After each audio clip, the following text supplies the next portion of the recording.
It's a horrible, horrible business, boxing. It's full of crooks. It's full of people trying to take advantage of people like myself who don't have any business acumen. A lot of people get involved in boxing that have no right. The amount of people I see around us attached to young fighters but have no experience in the game, I don't think it happens in any other sport. You have to separate influencer boxing from real boxing, and I know boxers that will say it would harm it, but it's just bringing a new audience, a generation of kids who would never have watched a fight in their lives. What annoys me is when you have influencers topping a bill and you've got legitimate world champions on undercard. I think that Turki Al-Sheikh is actually good for the game. He's paying fighters what they're worth, but he's also making the big fights that people want to see. I mean, he's brought Frank Warren and Eddie Hearn together like best mates now. I mean, they despised each other a few years ago, but because of Turki Al-Sheikh, he's brought them two together, and because of that, we're seeing crossover fights from both platforms, which is what the sport needs. So if IShowSpeed offered you £5 million to fight, you'd fight him?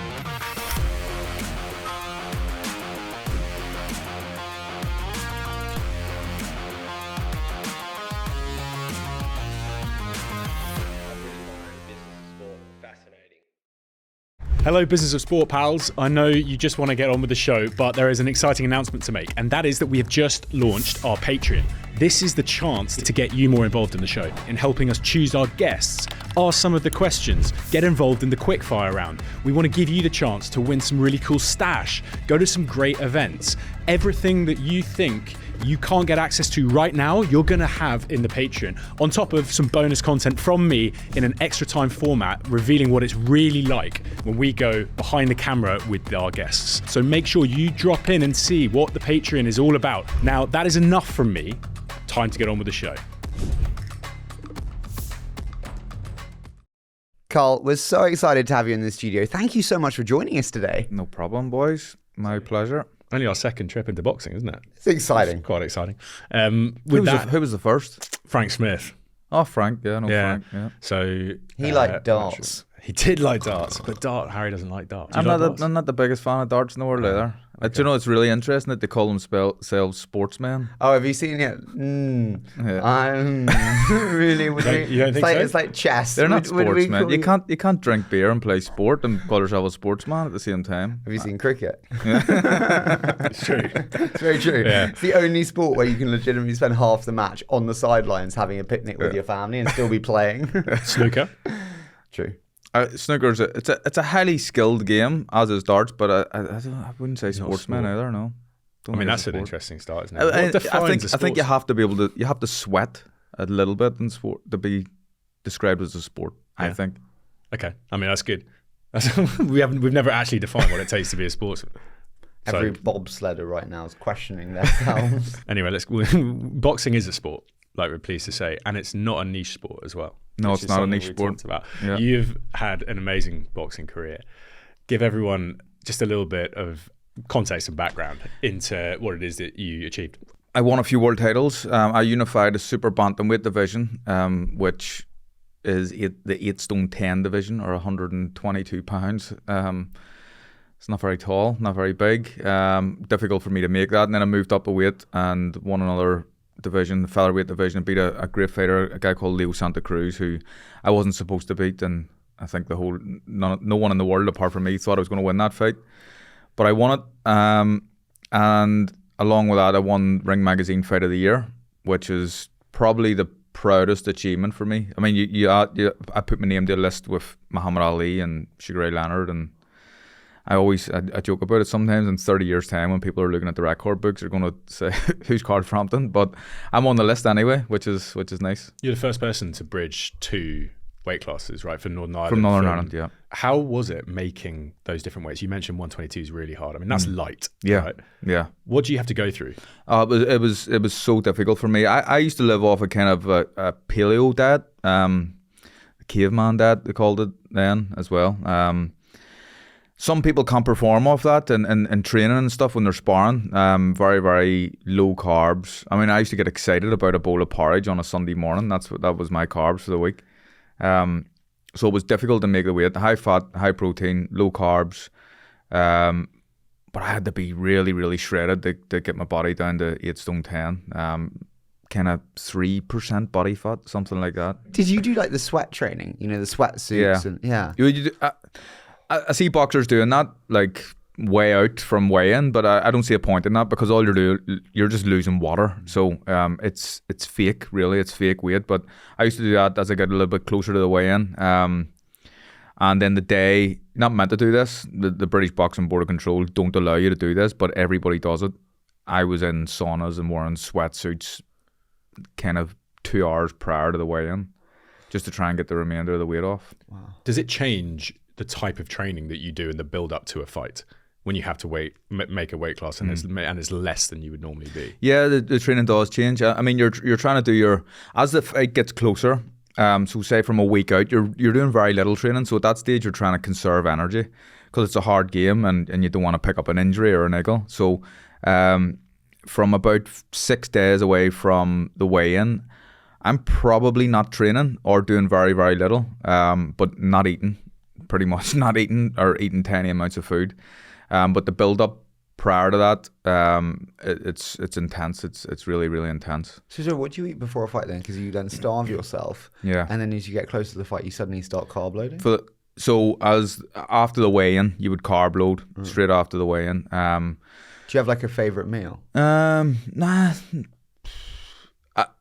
I do have a favourite meal, but I wasn't allowed to eat that even. I mean, it would be silly to go from the start of a 12-week camp, make your weight, and then ruin it by eating crap. You know what I mean? So I tried to eat. I maybe had a bit of a steak and some mashed potato or something like that. Boring enough stuff. I'm gonna get in trouble for this. But I was surprised when I saw the Tyson Fury fight, and he takes his top off and he starts fighting. I mean, dude needs to go on a diet. Like, It doesn't make sense, does it? he was not in good shape. He's in much better shape than he has been. Well, I mean, Yeah, I know he was really out of shape. But even when he fights, I mean, no it's still definition to his none. arms. The Yeah. stuff hanging over his shorts and stuff. Not body beautiful, but the way he moves around, his agility in the ring, it doesn't make a lot of sense. But he can do it. Is it simple to say you move across weight classes because you can win more? Yes, and also I couldn't make 8 stone 10 anymore, so I had to move up. I was kind of forced into doing it. But it's about achieving more and greatness, really. The great fighters are the ones that have won world titles in multiple divisions. I was very happy to win world titles in 2 divisions, and probably didn't believe I could do that at the start of my pro career. It wasn't a realistic thought. So it's something I can be really, really content with. But the greats are all guys that are 3, 4, 5 weight world champions. I mean, even saying that, like if you're a boxing guy, if you know boxing, like someone who's won a world title in 5 different weight divisions, it blows my mind still. I don't know how to do it. What age did you know you wanted to be a fighter? I was really young. I started boxing when I was 7. And I was probably too young, to be honest. They don't kind of let the kids into the boxing clubs now until they're 9 or 10. But I was just curious. The local boxing club was literally 150 yards from my front door. And I was a quiet kid and maybe easily intimidated and stuff on the street. But I was really into sport and I wanted to try this boxing game out. And I tried it and I liked it. And I was half decent at it. And I used to... So the guys in the street who were louder than me, and I'd have shied away from them, but we were all in the boxing club at some point, and I used to beat them up in the gym, and there was just something nice about that for me, yeah. It's got a proud kind of boxing history, doesn't it, Northern Ireland? Northern Ireland, and specifically Belfast, I think. I don't think, there can't be too many places in the world that has so many boxing clubs in such a small area. Belfast is a small city, but in West Belfast in particular, I'm from North Belfast, but in West Belfast in particular, like you could hit each boxing club with a stone. They're just everywhere. When do you turn pro? I turned pro when I was about 23, I think. Wow, is that quite late? No, I think it was a good time for me because I'd done all my training and my development as a senior amateur, boxing man, as a young man myself.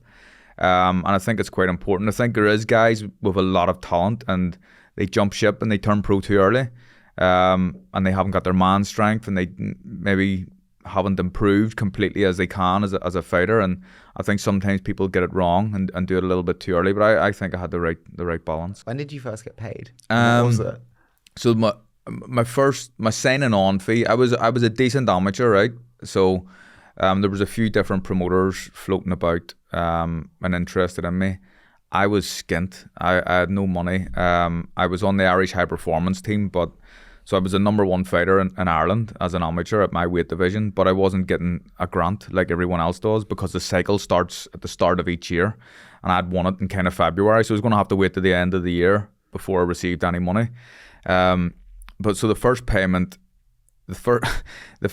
was my sign-on fee, which was I was offered $8,000 for a sign-on fee, and I thought it was worth a bit more than that. And I said I was thinking more like 20, and he came back and says, okay, we'll agree on 20.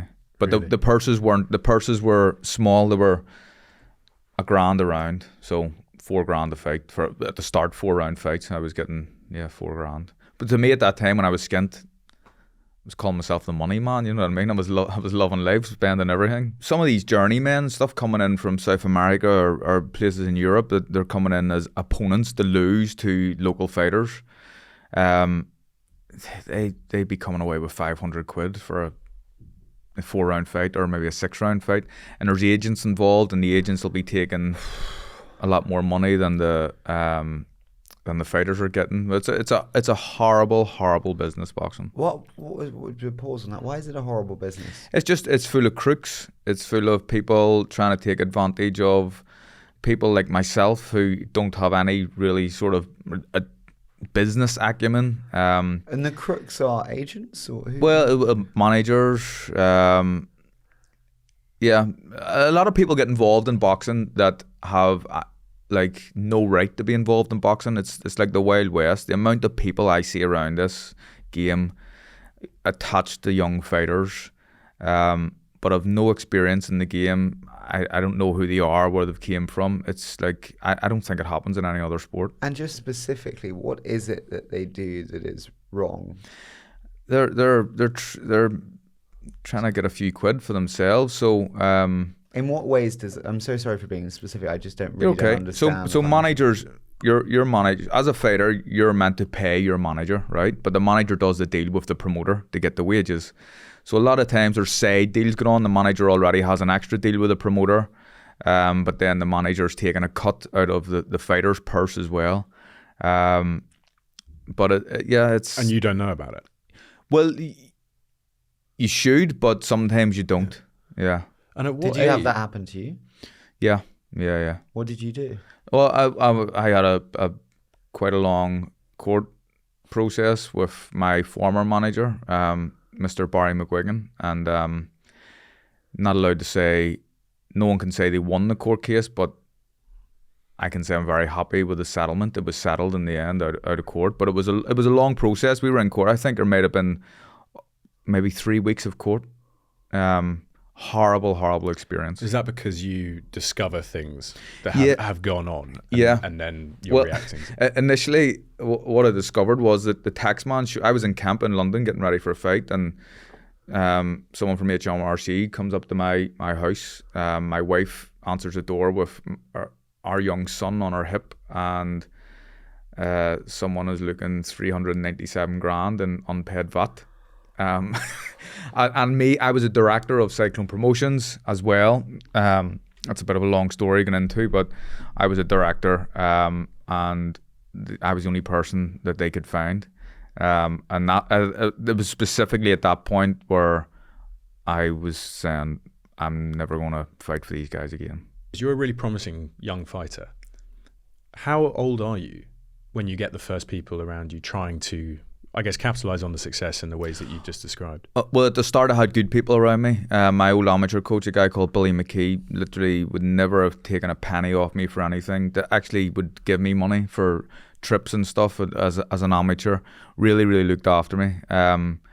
Wouldn't take a penny at all. So you had good influence at the start, and specifically in the amateur. And I think that would be the story kind of throughout amateur boxing. There's a lot of good guys involved in it. Why would you get involved in amateur boxing unless you're a good person? Because it's volunteer work, and I mean it literally takes over your life.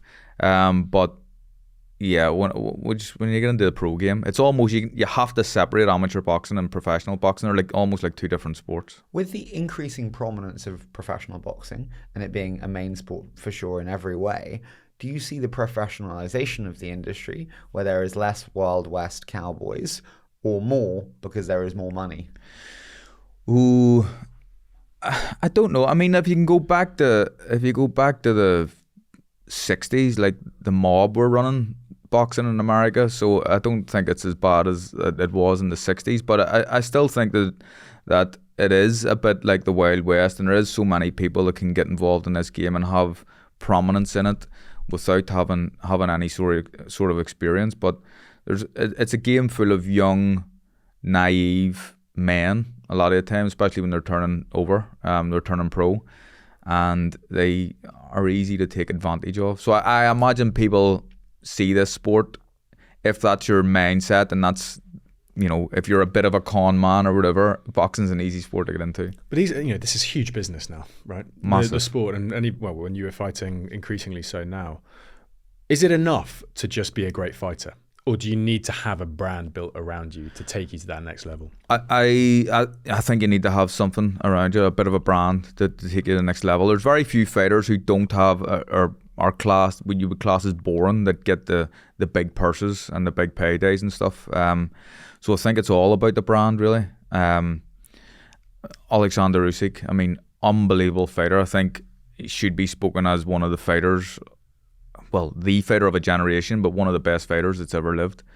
But his personality and his charisma is unbelievable. I love him. Not the typical fighter, because he's not that aggressive in terms of his approach and the things that he says, but very funny. And his brand's huge. Tyson Fury, different character, massive brand though. AJ, again, another different character, but the brands are huge. Who's the best fighter with the worst brand?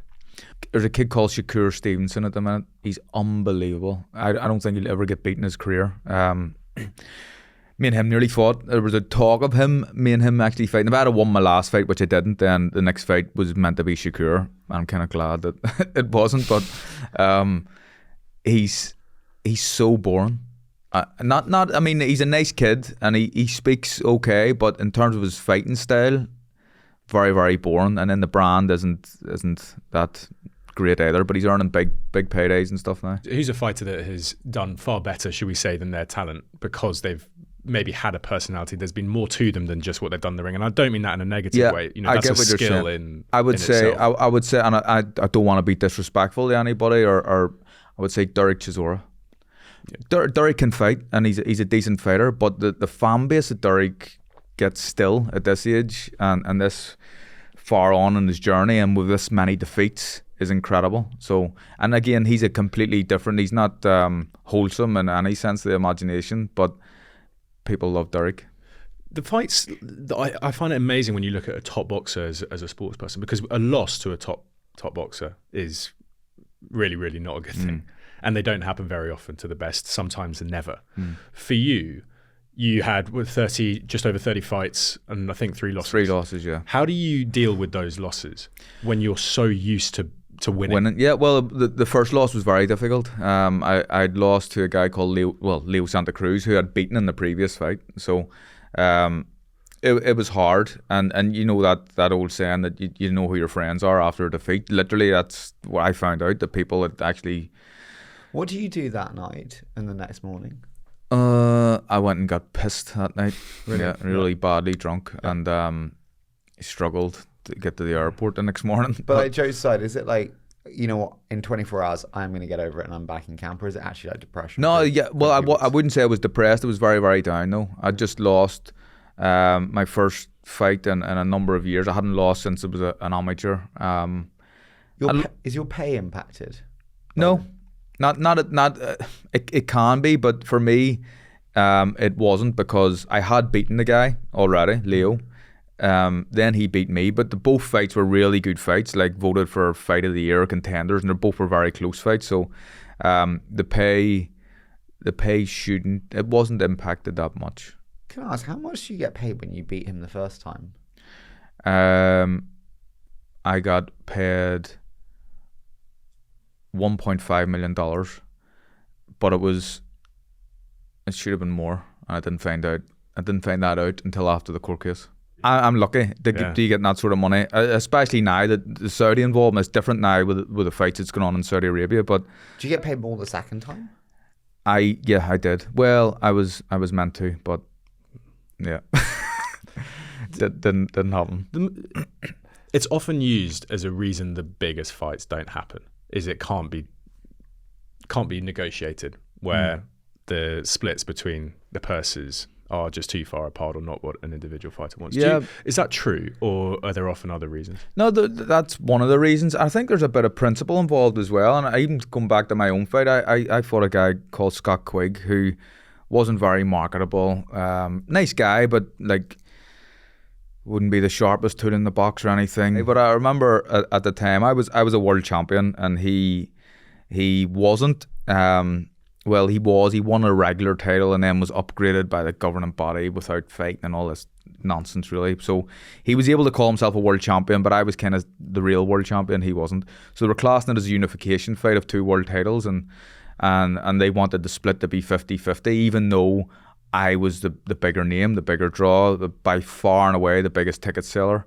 So 60-40 was probably the first split, but it ended up being like 57.5, 42.5 just to make a fight. So that was me. I was trying to hold out for the 60-40 and out of principle, but yeah, the fight wouldn't have happened then. Frank was saying some of it goes as granular as whose name goes first on the poster. Honestly, there's so much stuff like that. Whose name goes first? I remember the Quigg one again. There was a load of stuff about that, but I genuinely didn't really care about any of that, but I knew it was winding him up, so we just kept playing the game. And there was an issue right up until the fight day about who was getting into the A side, the home dressing room in the Manchester Arena, because I was seen as the A side in the fight and the champion, but he was the local guy. He was from Manchester where we fought, and that's the changing room that he always used, and he wanted that changing room. Are you exposed to these granular? I knew all that, but I genuinely didn't care, but I knew it was really annoying him, so I just kept saying, well, not, I don't, like, I'm the fight's off if I'm not in that changing room. So much of boxing is to build up, especially as you're thinking about bluntly getting audience participation and viewers. Are you thinking before fights, how do I get in the head? And to what extent is it, how do I get in the head to beat this guy, versus I'm doing a media game, I'm going to slap him, it's going to go on Twitter. I think it happens. I mean, the stuff between me and Scott and his team at the time, like you won? I won the fight, yeah. It was a really boring fight, but I won it pretty well. Do you know a fight's boring when you're doing it? Are you bored in it? I was bored. But I had some really good advice from the corner, and Shane McGuigan was the coach at the time, and I remember coming back. Normally, you're at about round 6, you're starting to feel the pace. I remember sitting on the stool at the end of round 6 thinking, I'm not really blowing yet here. I was doing very little by winning rounds, and his advice was just keep doing it. You don't have to win the rounds by a mile, just win them a little bit and conserve as much energy as possible. And yeah, but it was so boring, the fight. And it wasn't meant to be. It was meant to be a barnstorm, like the Battle of Britain, people were calling it, and people were expecting like a real shootout. But I knew if it was sensible, I could make it easy for myself. How much did you get paid for that one?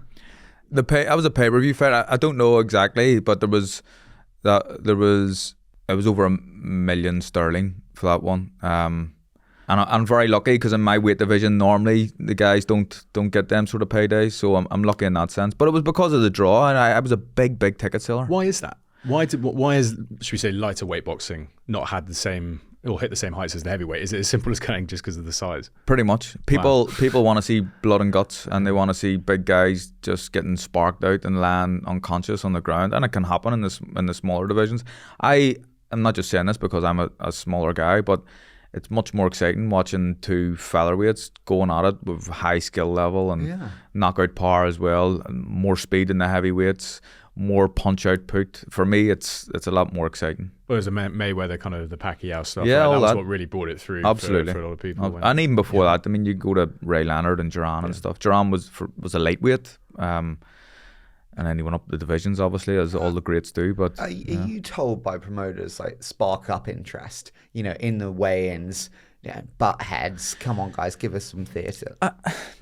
I don't think I have been ever told that. I wasn't my character really. I didn't like to fake anything if it was real and it felt real and we'd done something. But it was nothing kind of pre-organized or anything like that for me anyway. I think it does happen where I know fighters, and I'll not say their names, where they've looked like they've had a real hatred and grudge for each other, but prior to the fight being made, there's been a text conversation saying like anything goes here, we can just get stuck into each other, it's good for pay-per-view numbers and stuff, and they did that. Can I ask, which of the fights did you hate them the most? Oh, there was only one guy, a guy called Chris Avalos, an American loudmouth, just obnoxious clown.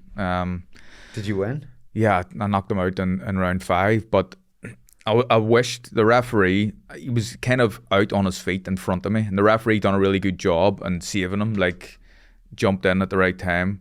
If I had one more second, I'd have cleaned him out. He was literally in front of me doing that, and the referee jumped in and just saved him.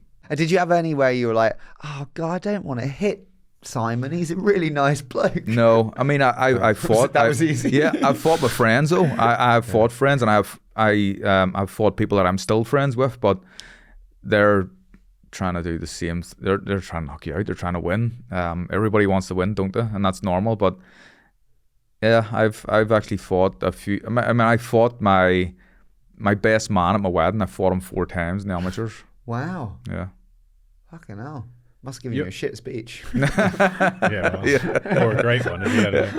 You're world champion. You're kind of at the top of your game. Are you capitalising on this commercially? No, not at that. No, not at the start. And I should have been. How old were you at this point? Just I was maybe 20, 26, 27, something like that. I wasn't, and I should have been. I was marketable, and I was one of the biggest sports names in Northern Ireland at the time, so I should have been, but... And that was representation side, that was because you didn't have someone really building the commercial side for you, because your fight promoters were really focused on... They were focused, and they like to keep everything in-house and didn't allow outsiders to come in and try and do this, and my agent, who I'm with now, Ben, he was my agent back then, but I never really had any conversations with him because it was all done through the management team, and then once I get rid of them guys, the influx of endorsements, and I wasn't a world champion at this stage, so I'd lost my world title, so it was a depreciating asset, but earning a lot more than I'd ever earned from endorsements outside the ring. So I always have a wee bit of a bit of a chip on my shoulder about how much I could have earned in them periods when I was, I mean, I think one of the best fighters in the world for a couple of years. I mean, I got small minor endorsements. I was looking at Scott Quigg, for an example. I looked at him, and again, I feel like we're hammering Scott Quigg here. I'm not. He's a nice guy, but he was covered in endorsements, covered in them all over his shorts, and I know I'm more marketable than this guy, but why have I not got a sponsor? And it was down to the management team. They just didn't want to have other people come in. So when you got the big endorsement, what was the biggest endorsement? I mean, I'm not AJ's league or anything like that, but I think the biggest for a one-off fight was literally once someone just stick their logo on my shorts and don't have to do anything, give me 50 grand. And they do that. They do one-off deals. It wouldn't be like, I want Carl to represent the brand for the next 2 years. And you just depends. Some are like that and some are one-off. Do you think now, because there's 2 sides to this, we talk about the challenges that athletes often have when they are, or their focus is taken away because there's so much commercial responsibility now around the sport. And you not having that, you could purely focus on fighting. You weren't being called into shoot days for whatever type brand, but also you're missing out on the side. Yeah. Do you think athletes now, the fighters now, where boxing is really commercialized, particularly the top fighters, do you think they're struggling with that at all? No, I don't. Well, maybe. Maybe. I mean, if you look at someone at the very high end, like AJ was sponsored by everybody, all huge brands, Beats and Lucozade and Under Armour, to name but a few. So I imagine his obligations for them guys was pretty intense. So there's probably a fine balance to get. But boxing is a short career, and I think that while you're in it, you should make as much money as you possibly can. Were you in that mindset? Were you in the mindset of, I know this is gonna be short, I need to make hay? Yeah, for the fights and stuff. Yeah, I always knew I had a kind of age. I wanted to retire when I was 30. That was always the age in my head when I turned pro. 30. I'm out. I wasn't someone who enjoyed boxing really. I'd done it because I was good at it. But that's interesting. Just double down on that. You weren't someone who enjoyed boxing. It reminds me of like Nick Kyrgios in tennis, who's like don't particularly love this. Yeah. Well, I didn't. I enjoyed sparring and fighting. I enjoyed the kind of the limelight and the admiration and the crowd and the atmospheres and stuff. But the training, it was hard, like really, really difficult. And I spent all my camps away from home, so I was missing my kids and my wife. And what are the camps like? Camps are tough. They're grueling. How long are they? And what's I used to do a long camp, so 12 weeks for me, which is a long training camp. Most fighters do 10, 8 weeks, but a lot of it was down to me in between fights. I would get a bit out of shape and a little bit fat, so I needed a bit longer to get the weight off. And this is just for those that don't, camps is basically where you go super strict diet, pretty much intense training. Yeah, and for me it was away from home as well. And you don't see your family? You go and see them every couple of weekends or whatever, and then you're back into camp. But other guys do it differently, and they stay at home and they live at home and train and sleep in the same bed as their wife and have their kids around and stuff. But it was different. It was different for me. Do you have sex before like fights, or does it lose aggression? When I was getting close to the fight, my weight, like my energy levels were so down. So it's probably the last thing in your mind anyway. Maybe the big heavyweight guys are doing it right up until the day. I don't know, but that question's come out of it because I think Tyson Fury says, doesn't he? I think he says that, which is amazing because he has about 28 kids. Yeah. But still, it's intense. How long are the average kind of timeframes between you agreeing to fight and you actually doing the fight? Because you can only do 2, maybe 3 a year. 2 or 3 a year is probably an ideal number. Agreeing a fight and then having a fight, I don't know, probably 4 months. And a little bit more maybe. And that focus when you're actually in it, let's say, you go through the training camp, at what stage does media really come into it?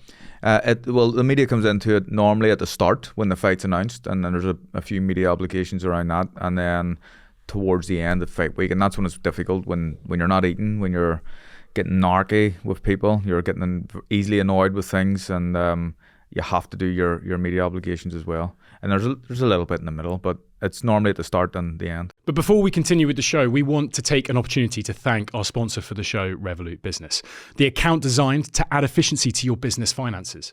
Now, every business hits those big turning points when efficiency is the difference between make or break. Revolut Business makes your finances efficient, helping you manage team expenses, control spend, and expand into new markets, bringing everything you need into one place. Now, we heard on a recent show how Revolut have partnered with Manchester City Women to create cutting-edge partnerships, and I'm delighted to say they haven't stopped there. We've teamed up with them to offer a special offer for our listeners and viewers. And if you're new to Revolut Business, you're in luck. Open a Revolut Business account today using the link in this episode's description, add money to your account, and get a £200 welcome bonus. Pay and get paid globally in over 30 currencies, automate your expenses, set custom card controls, and earn up to 3.51% annual interest paid daily, all on one platform. You'll be ready for whatever's next with this all-in-one account that's designed for efficiency and built for business. Click the link in this episode's description to sign up and get your £200 welcome bonus. This reward is only available until the 7th of July 2025, and T's and C's apply.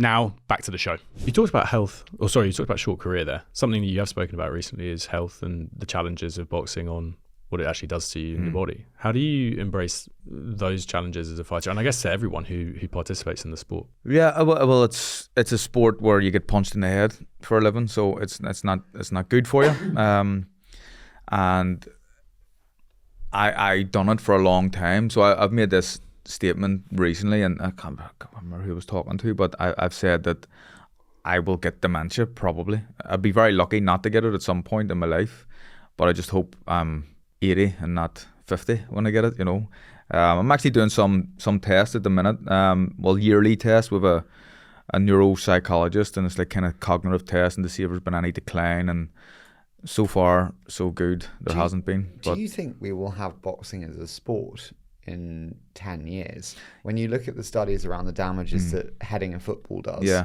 it's very likely that actually will be removed from the footballing game.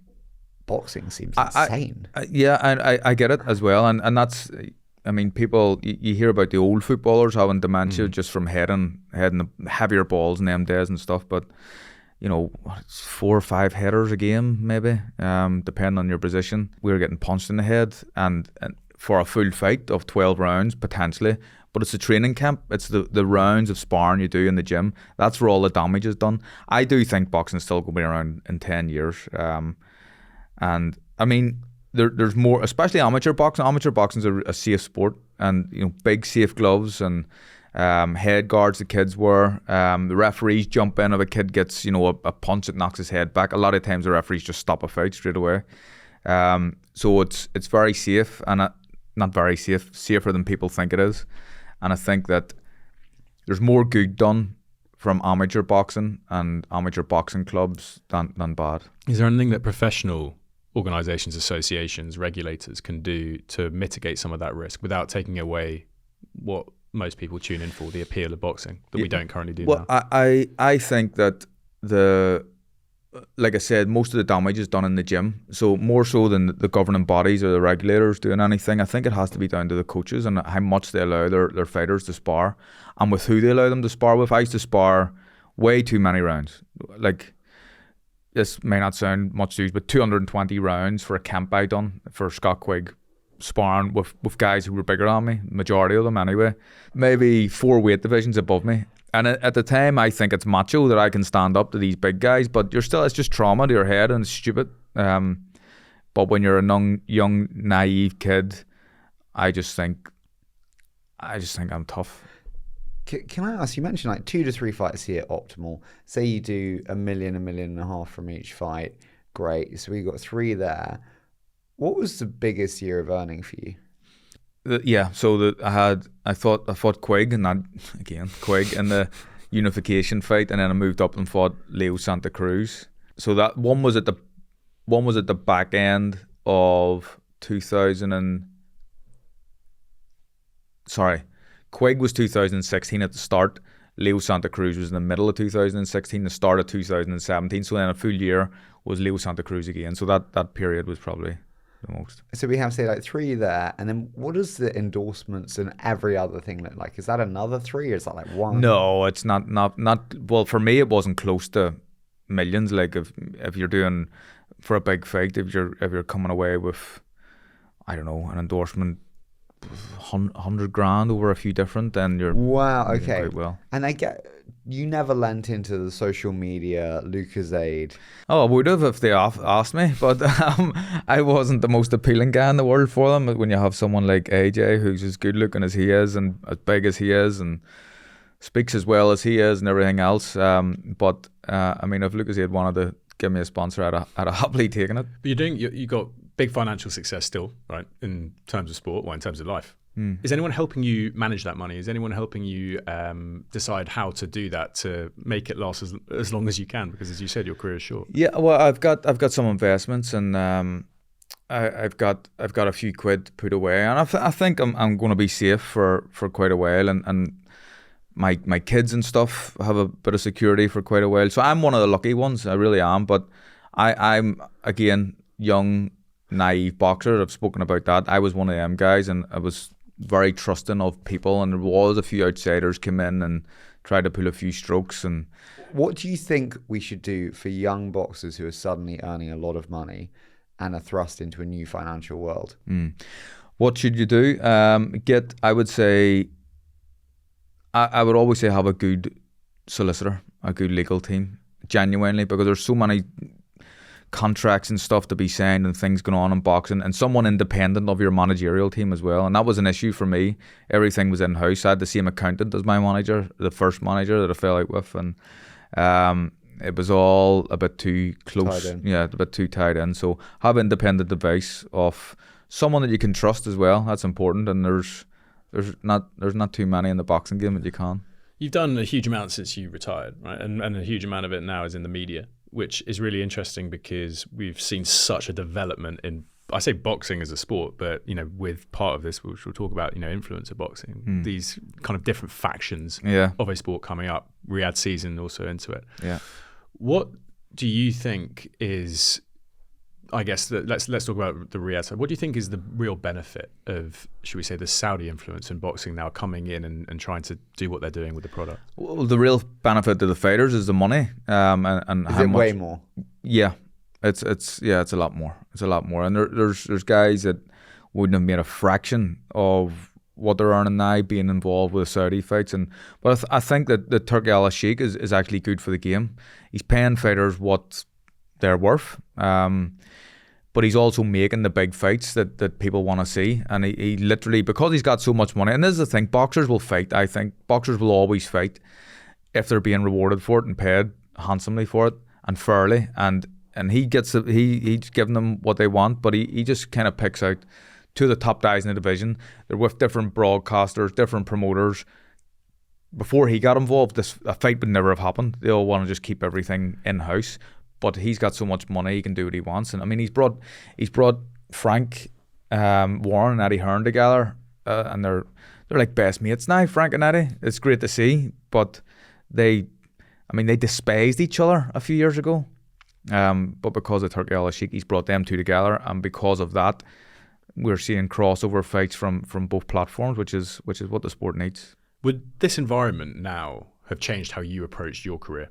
No, I don't think so. Well, in what way? What do you mean? You wouldn't have been more mouthy, more personality driven? No, I wouldn't have done anything fake. I don't. It's not my character and it's not me. So I'd have done what I like to wind people up and stuff and try to be funny every now and again and take the piss out of people. And people seem to like that rather than me making obnoxious comments and saying I'm going to kill someone or doing throat slitting gestures, anything like that. Which we see a lot, but I would rather have, the Chris Avalos guy that I'm talking about that I didn't like he was all about that, and I just embarrassed him and made a fool out of him and mocked him a bit, and that was it. But that's my character. I'm not one of them guys. Did you believe you were the best always? I used to make myself believe that, and let me explain that a wee bit. I think if I have sometimes a wee bit of imposter syndrome where I didn't think that I was the very best, but I used to get this mindset, especially in the camps. I trained so hard. I wasn't the most naturally talented guy in the world, but I grafted, and I grafted either harder than the opponents or as equally as hard. I imagine they were all training hard too, but so difficult for me, the work that I put into it, and I knew I had to do that to get the absolute most out of my career. So that's what I done, but I wasn't talented. It was my work ethic got me the success that I had. And does it, all this money now coming in, how does it support the broader system? We always talk about top fighters, but it'll do a lot for the undercards. It'll do a lot for up and coming fighters. It'll provide a lot more capital to a system that really needs it, right, at lower levels. What actually does that do when you're looking at developing, should we say, a broader network of fighters? Well, it's important to have big undercards filled with local fighters a lot of the time. If the show's local, try and build a fan base around this guy. Ticket sales is massively important as well for young fighters. If they're selling tickets, the promoters will look after them, and the promoters will want to have them at their stable.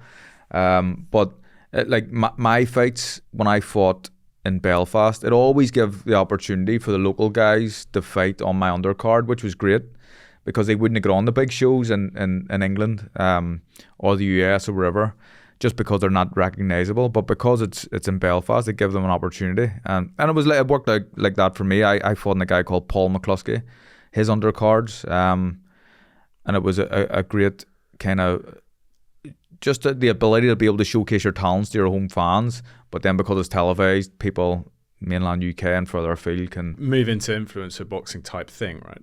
The positives and negatives of it are obviously varied, but you now see professional fights, or should we say professional boxers, fighting on undercards of what actually is building up to non-professionals, let's call them influencer boxers at the top. Yes, you can say that devalues the product, but at the same time it is also providing maybe new audiences and opportunities for fighters to be seen where they wouldn't be otherwise. How do you view that development of this broader industry? Well, I mean, I don't like to see, you have Basically, do you like influencer boxing? Is that the question? No, I think that you have to separate influencer boxing from real boxing.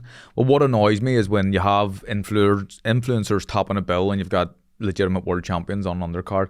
We see that with Jake Paul fights and stuff, but I mean, Jake Paul has a massive fan base and a global audience, and he can box a bit, he's not bad. Fighters like to give him stick, and just because he's a new boy in the game, but he's trying to do it the right way. He's got plenty of money, so he's got top nutritionists and top coaches, and he has proper training camps, and he's okay. He's not bad. And I don't mind that, and he's done massive things for female boxing in particular, and he's paying these women fighters. He has a lot of females on his undercard, and he pays them. I mean, girls in UK shows, I wouldn't even like to think what they're getting. They could be fighting, world title fights and maybe getting 15 grand. I don't know, but I would say it's not a lot of money. Jake Paul has been giving them a lot more money, and we're seeing exciting fights amongst the girls as well. And I think a lot of it's down to the format. It's different. It's like 10 2-minute rounds rather than 10 3s, so it's a bit more of a sprint. So do you think influencer boxing does more to help than to harm boxing? Yeah, I think it helps boxing. And I know boxers that will say it would harm it, but I don't see how. It's just bringing a new audience, a completely new audience, and a generation of kids, Jake Paul fans who would never have watched a fight in their lives. They may never go on, after watching Jake Paul, they're never going to go and sit down and watch two flyweights fighting at York Hall, for example, but there may be a few that cross over, and I think it helps boxing with its fan base. Well, it's a time where we talk about it, the attention economy has never been more competitive, right? You've got a finite amount of time and so much to watch. If you're introduced to boxing via something like this, but actually it does spark an interest where you want to participate more. It takes you to other fights, it takes you to a professional, and it takes you to different weights. Net, that's a very positive I think it's good. I don't see it being negative. I think that there's maybe guys that are a little bit jealous or whatever, legitimate world-class fighters who are having a little bit of jealousy about this guy off the Disney Channel coming in and taking over their sport, really. If you got called out by someone, let's say you get called out by an influencer like a Jake Paul lighter, I don't know what it is. Fern Troyer. Yeah, would you do it? Yeah. It depends what the money is and stuff, you know what I mean? There's always a number, isn't there? 5 million. Yeah, 100%. Yeah, absolutely. But it could be that big, right? I mean, it might be, because I mean that's the sort of money knocking around in these sort of influencer fights. But yeah, if you want to make a bit of beef between me and some sort of influencer, be my guest. I love the way you're like, no, I wouldn't ever just stir up shit. It's not my personality. It's like 5 million. Yeah, fucking right. I would. Which influencer is light enough though? I know that's the thing. I know it's a difficult one, isn't it? Because we can call them out right now. There's got to IshowSpeed. IshowSpeed. Oh yes, he may beat me, but no, he's very fast. He's very fast, but you beat him. So if IshowSpeed offered you 5 million quid to fight, you'd fight him? Absolutely, yeah. As you should, yeah. Like that. Again, talk about your career and everything you've gone through to be successful right at the top. You've achieved all of that. Go and make it. Yeah. The interesting thing is for him, it'd actually be a pretty good deal too. It'd be amazing. Yeah. Get great. Netflix would probably take that as well again. What do you think of the broadcast landscape? How that's all kind of changed? And you mentioned TNT and DAZN now, and you're doing a lot of work for this. That's helping massively with the distribution. What do you think about that and how that's developed? I think it's good. I think DAZN are trying to be the home of boxing. That's what they're trying at the minute. So they've got there's less boxing on Sky. I think the Boxer deal with Ben Shalom has just been scrapped. They're not renewing that contract. I imagine they'll get another promoter in to show boxing. TNT at the minute aren't doing any boxing either, so DAZN kind of have it all wrapped up at this stage. But I think every now and again you see the odd one on Channel 5 or whatever, and people get criticised and mocked and laughed a little bit if they box on a Channel 5 show, but the audience that is watching, there's more people watching Channel 5 than there is Sky TV, Sky Sports, should I say. Potentially millions of people watching you on Channel 5 when you fight. The wages may not be as good, but it's a big opportunity for you to kind of look good. A way of brokering fights. I remember, was it Canelo Alvarez that they paid like 200 plus million? Stupid money. But they were basically buying a license to his next 10 fights. Yeah. And that was a change, wasn't it, in the landscape of how we saw boxers being paid. Yeah. Did you ever have a discussion or negotiations with a broadcaster who wanted to buy the rights to a show, like for you, beyond maybe one fight? not like that. I wasn't a big enough name for that. But the deals I was doing was with the promoters who were linked to a broadcaster normally. So Frank Warren was TNT after I left the McGuigans. I was with Sky for a little bit at the start of my career as well, but yeah. How's Saudi changed that? Do they centralize everything now where they negotiate and literally fighters just come into the... Pretty much. They do what they want, really. And I think the Saudis actually have they own a part of the zone, I think. Yeah. So most of that's gone to the Club World Cup. Yeah, maybe. But they want the best fights, and they want. I mean, they've got Golden Boy on their platform. They've got Eddie Hearn and Frank Warren. Eddie Hearn and Golden Boy, Oscar De La Hoya, didn't like each other, hated each other. Frank Warren, Eddie Hearn's the kind of one in the middle here. No one liked Eddie for some reason. I don't mind Eddie, he's all right, but. These guys didn't. I mean, I would go as far as saying despise each other, but they're now all working together because Turki Al-Sheikh is almost says, right, this is what I want and this is the money, and they're happy to do that. How much is like ego and persona and all of that held boxing back as a broader sport commercially from what it could do, because it didn't take full advantage of what business opportunities? It has massively. People, but it's changing again with Turki Al-Sheikh's involvement. But prior to him getting involved, like you had, some of the top promoters in the world, Top Rank, Matchroom, Queensberry, Al Heyman as well, who was promoting fighters. He was involved with Floyd Mayweather. I worked with Al Heyman for a while actually as well in the Leo Santa Cruz fights. But they typically the promoters kept, and they like to keep everything in house. So a Frank Warren fighter typically wouldn't have went and fought an Eddie Hearn fighter, or an Al Heyman fighter wouldn't have fought a Bob Arum fighter in America. But it's changing now. Why would that not have happened? Because if they hated each other, surely that's the perfect way to go. I know, to get one up. Well, maybe they didn't want their man to lose. Maybe they thought he was going to. I don't really know. But then they're having to split the pot as well. So the pot is being split with the other promoter. But then does that not frustrate you? You're a fighter. You're represented by Eddie Hearn. Yeah. Someone else who you really want to fight is Frank Warren. You're not getting your fight in your very short one career because these two guys basically can't negotiate a deal between them, and that's your career defined by them. Absolutely. And there's so many fights like that never happened and never came to fruition, and fights that happened way too late when the fighters were past their best. Prime example, Floyd Mayweather and Manny Pacquiao. Should have happened 6 years before it did. Would have been one of the best fights ever, I think, but turned into a bit of a damn squib because they weren't as good as they used to be, and they were a bit old. Do you buy Tyson losing to Jake Paul?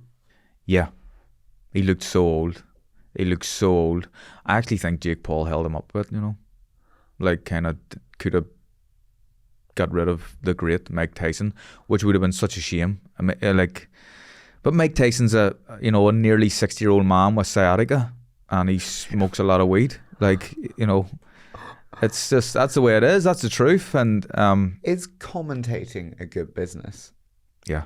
Yeah. Easy. I mean, for me, it's a job, isn't it? But it's not really a job. You go and watch big fights and you talk about it for me, I'm not a commentator. I'm a pundit specifically. So the commentator's job is slightly harder than what I do. But you watch a fight and you talk about it for 5 minutes at the end. That's it. Is that it? That's pretty much it. Yeah.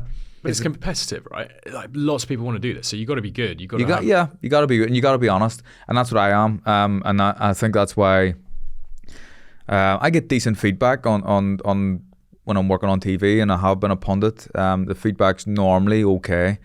I'm not afraid if someone has put in a bad performance to call them out on it.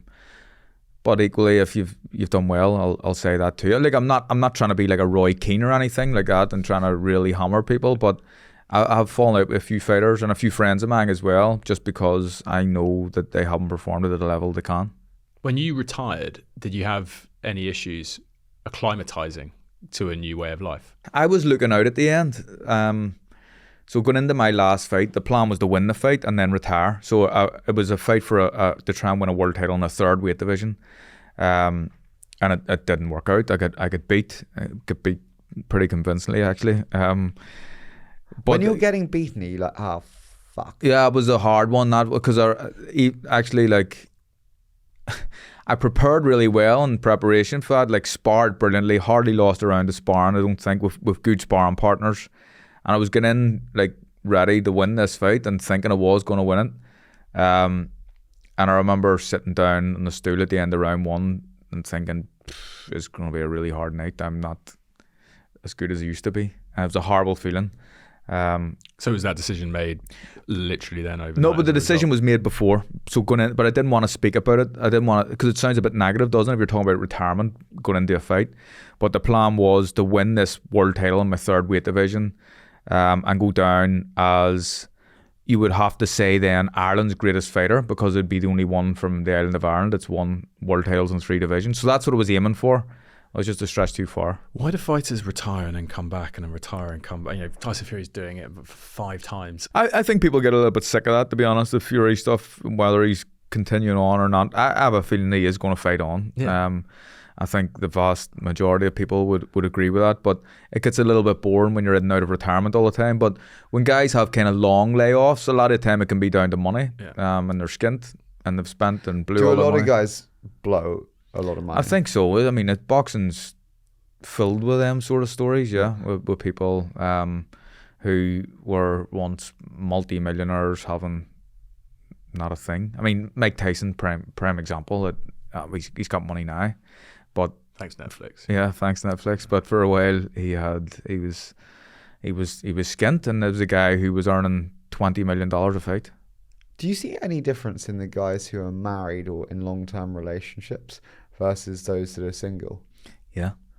What is the difference? I mean, because if you're married and you have a long-term relationship, maybe kids,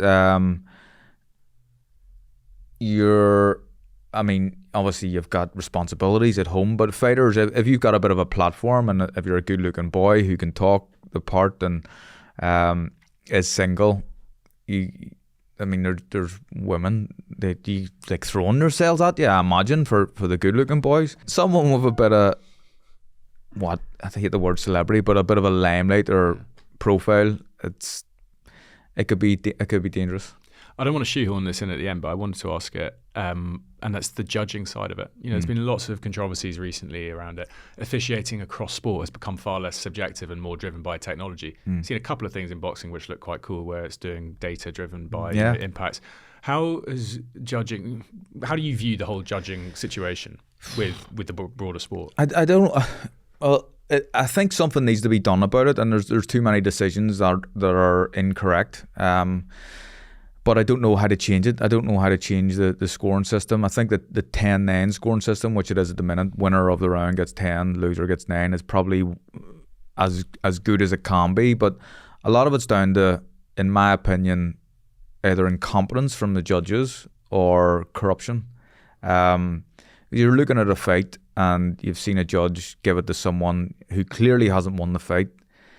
You gotta ask, like, what? Is that often? It happens quite a lot. And do you know what? It's happening more and more in Britain. It used to be Germany was the country that fighters didn't want to go to because you're a few rounds behind before you start the fight, and typically you're going to get robbed. That was the narrative around Germany. That's changing. That's the UK now. The American fighters don't want to come here.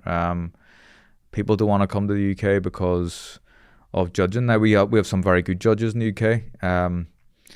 But we have some who, I question their scorecards. And often. who would pay them? The fighters? No, they're paid by the British Boxing Board of Control, who but are I'm saying the corruption. Where does? Oh no, not the fighters. I think it's not. I don't think it's necessarily a backhander or anything like that. I think that sometimes it can be the big shows. A judge from America comes in, they fly him in business class. They put him in the top hotel. They give him per diems and they look after him, and if he goes against that the home fighter, he'll not get invited to the next show. There's a bit of that in it, you know what I mean? Just licking up to the promoters. It's like discreet corruption. Yeah, pretty much. So, Are you a fan of McGregor? I don't mind him. I don't mind him. He's a bit of a hater, isn't he? He's a bit mad. But, you know, there's a lot of negative connotations around like his personal life and what he's done. But actually, he came from he says it himself, a tough background. Yeah.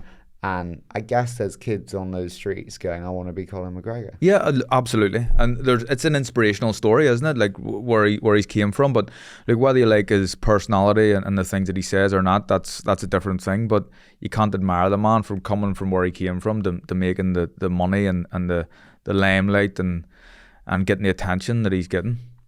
Should we do it? Let's do it, baby. Yeah. Do you want to go first? Yeah, I'm going to go freestyle on this one. How many kids do you have? 3. 3. So he's just become a father for the first time. Oh, congratulations. Boy or girl? Girl. Lovely. She's amazing. What's your biggest advice to him? What do you know now that you wish you'd known when your first was 6 months old? Oh, good question. Try and be around as much as you can. I missed her growing up. Like, really, really missed the kids' childhood because I was boxing. But it was a sacrifice, wasn't it? And it was all for the kids, really, and my wife and myself, to try and have a bit of security afterwards. But yeah, there was... Do you actually regret that? Yeah, I do. No, I do. Given the fact that they now have the security and they wouldn't have done if you didn't. Well, I know what you mean, but there's a balance, isn't there? And I think you do have to be selfish in sport, especially in individual sport. But there's a line, and I kind of went over the line at times. I didn't come back home for, funerals and stuff. I could have been, which is horrible. I wanted to, but I was kind of allowed myself to be talked out of stuff like that. And these are wee regrets that still niggle me. It's a way of life, I guess, that you accept. Yeah, but it's not nice. UFC, MMA, incredible rise. What do you think boxing could learn from them that they do really well that we don't quite do yet? Well, I think they are learning from them, and the best are starting to fight the best. And that's, UFC is kind of the top dog in the MMA world, isn't it? And all the top fighters, typically they're made to fight. They're made to fight each other. Boxing is starting to do that now, and that's because of Turkey al-Sheikh wanting to see the big fights. And I would go as far as saying boxing at the minute is maybe back in front of the UFC in terms of its popularity, maybe, but because we're starting to see the big fights happening, it was definitely dwindling until this Turkey al-Sheikh fella got involved in the game. You're Turkey al-Sheikh. You have all the power in the sport. What do you do? Oh, if you've all the power in the sport, endless amount of money, which he has, I think he's trying to do it, He's trying to get rid of governing bodies and have... So there's 4 guys at any one time can legitimately call themselves a world champion in the same weight division, which doesn't make a lot of sense, does it? So I think he might be trying to do this as well. I would oust them. He owns the Ring magazine, so Ring magazine is like the most prestigious magazine in boxing. The Ring magazine belt is like everybody knows you're the number 1 in that division. He owns it now, and I think he's trying to push the governing bodies to the side and want everybody to fight for this one belt. If you were fighting today, which promoter would you want to represent you? And why? Frank Warren. I think Frank is flying at the minute. Frank is like, I don't know, he just comes back all the time. Like, there was a period where Frank, a number of years ago, maybe 10 or maybe more, where he had a deal dropped by Sky Sports and kind of started his own boxing channel, Box Nation. Do you remember that? It was a channel, a subscription channel, like, unless you were a boxing fan, you didn't really know about it. So he started his own channel, started running his own shows. Then he got a deal with TNT. It was a period where people were laughing at Frank as well because Eddie Hearn was seen as the top promoter in the world, and now Frank is... I think Frank is the number 1 promoter on the planet at the minute. He has a lot of the top names, especially in the heavyweight division, which is the marquee division. But so Frank would be my number 1 choice, but I wouldn't have minded working with Eddie as well. I think Eddie would have done a good job with me if I was allowed to have worked with him. I did work with him while I was with the McGuigans, but never had really any communication with Eddie, and I was always kept away from that. So I think that at that stage, Eddie could have done a good job with me. Did you get nervous before fights, and what did you tell yourself as you're like walking into the ring and it's like the noise? Always nervous before any fight. I think it would be unnatural not to be nervous, especially fighting in front of big. I mean, you're fighting anybody. If we started having the fight in this room, like I'd be nervous. You know what I mean? So, but I used to tell myself that I was, although without sounding like I'm contradicting myself, I talk about a bit of imposter syndrome earlier on. But I used to try to make myself believe that I'm harder than you. I'm fucking tougher than this guy that I'm fighting. I've trained harder than you. Like, if it comes down to a dog fight, which a lot of times it is, you're not beating me just because I'm harder. And that may sound a bit stupid, but it worked for me. Well, most of the times until it didn't work when I got beat. So much of this is looking back. Now, looking forward, what excites you the most? What are you going to be focusing on? Well, I've got this whiskey. On the go, stablemate Irish whiskey, going really well in our home market, Northern Ireland at the minute, and obviously looking to branch further afield to the UK and the rest of Ireland. We've had discussions about getting it onto the east coast of America as well, and we're talking to a few investors at the minute as well. So I'm really focused on that, focused on the boxing game and what I'm doing with the zone. Yeah, does that kind of give you the perfect balance where you scratch your boxing itch, but you're not having to commit? I think so. But I mean, I'm not a businessman. Well, I'm involved in business now, but I wouldn't describe myself as that. So I'm learning on the job really as we go, and I think my naivety sometimes in that world is actually quite useful. When people are telling you can't do things, you just say, well, why not? And you do it and try it, and it works sometimes it doesn't. But my naivety is good in that sense. Yeah, I'm involved in my wee little girls football team as well. Carried off Colts under 15 girls team, which has literally you get so invested in that fully. Like if the games are normally on a Sunday. If they lose on a Sunday, my Sunday's ruined. Like, hate it. It's nice you can make up the time that you feel like you missed. No, it's me and her relationship is amazing. Just to bring her to training and stuff now, and yeah, I'm making up for lost time, and the little boy as well. I'm not coaching his team, but I bring him to his games as well, and he's enjoying the football. Look, Carl, it's been so great having you in. Thank you so much for coming and talking through it all. Love this. Awesome, dude. Thank you.